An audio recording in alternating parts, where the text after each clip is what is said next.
So today I'm doing my presentation on the book Save Me a Seat and Auditory Processing Disorder. So the book is Save Me a Seat by Sarah Weeks. It is set in Albert Einstein Elementary School. It's a 5th grade classroom, and the book covers a full week of class, the first week specifically. So our first main character is Ravi. He just moved to New Jersey from India, and he was the highest in his class over in India. But since coming to America, he's got this language barrier that his teacher thinks is making him slower. He doesn't actually understand English, when he actually is understanding all of the content that is being taught. He just can't communicate it, or they can't understand him. He struggles to make friends and pick up on social cues during that first week. The bully in 5th grade, his name's Dylan, and he is picking on him, but Robbie thinks that he's actually trying to make friends. So there's that whole change in culture going on over there. And then on top of all the bullying, he's getting frustrated because everybody's assuming that he can't pick up on the material and isn't smart, basically, when he is understanding what's going on. And that's why he decides that he wants to quit school halfway through the book. Our next main character is Joe. He's lived in the same place his whole life and has grown up with the friends and his people in his class. He's also been bullied by Dylan for most of elementary school, which is why he is terrified of going to school every day and hates going to school. He also has auditory processing disorder, and this basically means that he struggles to focus and block out extra noise and focus on his schoolwork and that kind of thing. He struggles to understand direction and whatnot. So on top of that, it's really hard for him to make friends and whatnot. He's excited about the new kid because he thinks that they might have a chance to be friends. But then when they see, as the course of the book goes on, kind of Robbie doesn't want anything to do with Joe, but they end up being friends and getting along. This is the end of the book. Throughout the whole book, they're flipping between Joe and Robbie's perspectives.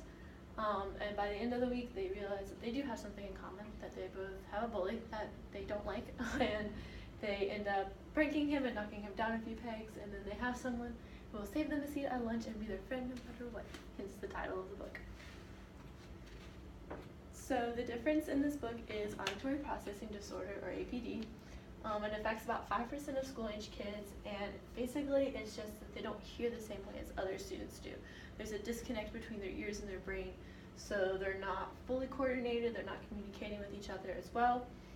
Early diagnosis is super important with this, so that way they can get the correct therapy that they need. It's definitely a treatable difference to where they can learn from it, but they definitely need to have that early diagnosis. They struggle to recognize the slight difference between sounds and words, even if they're very clear and separated.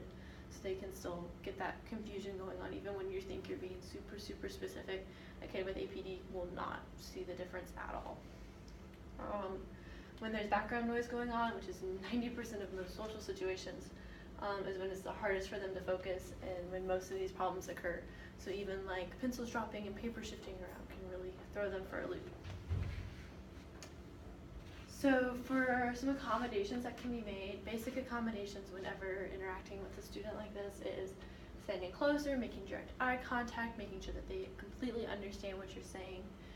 Having them repeat instructions back to you is a really good way to make that work. For the classroom specifically, you can do preference seating, so placing them away from the door or air conditioners or anything that makes noise is really good, towards the front of the classroom where they can hear the teacher's direct instruction. And then placing them near a student that they're comfortable with and that can help them is good. If they're confused about instruction in any way, they can ask that student that's next to them. So simple and written instructions. A student with APD struggles with step-by-step instructions. So if they have it written down, they can refer back to it later on, keeping them sweet and simple, so that way they're able to understand them. Even if you do have to just verbally give them to them is really good. That's the biggest issue that they have. So being able to give them resources to where they can look back and understand the steps, so that way they're not having to focus on the steps as much and able to fully comprehend the content of the assignment. Visual teaching methods. Students with APD are very visual learners. So whenever you're having to give verbal instruction or verbal lecture type of things, making sure there's some type of visual aid to make sure that the students are able to understand it and be able to get the content and not focus as much on the words being said, so they're able to make that differentiation and not struggle as much. With testing, they can be put in a separate room. this is really good because the noise limit is gone way down. They're not worried about other people moving their test papers around and dropping pencils and that kind of thing. They're able to just focus on their test. And also giving them extended time to make sure that they're understanding the instructions properly is super important. So that way they're not stressed about like, oh, I don't understand what's going on. Like, no, they have time to read it, understand the instructions, and then move on from there. So this is my experience aspect. It's going to be a video. In this video, they are given an assignment and are asked to follow along with the teacher's instructions.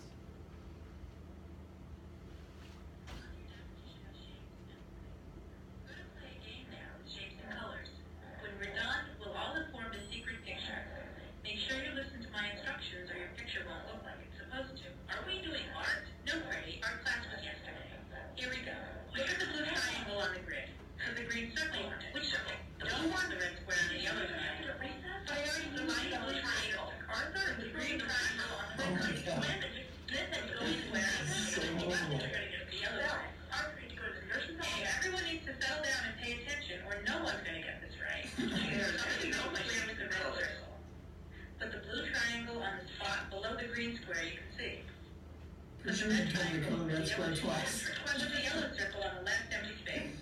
Oh my god, I'm only supposed to have one empty space left. Holy crap. I've only heard 2 instructions. Oh my god, this is so bad. Wonder how good mine's gonna look. Does yours look like this? Oh my goodness. So yeah. Oh yeah, it's really annoying.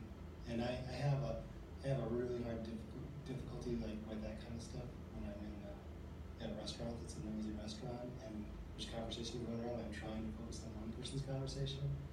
It's really difficult for me to do. And this one was that was really hard to filter it out. Oh my gosh.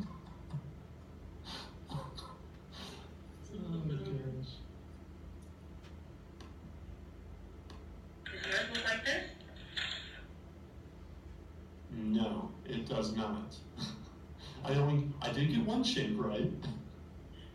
So how did that make you feel after doing that? Man, made me feel frustrated. No one's gonna get this right. Who cares? I already know my grade was the red circle. Put the blue triangle on the spot below the green square you can see. Wait. Put the red triangle over the yellow shape. Put the yellow circle on the left empty space. Is everyone done? No. Flip your cards over. That sucks. So flip it over. I'm gonna flip the card over? Does yours look like this? No. So how did that make you feel? Very frustrated. Very frustrated. And it was like I wanna like keep up with what she's saying, but then I like also am hearing what everyone else is saying and like wanting to listen to them too.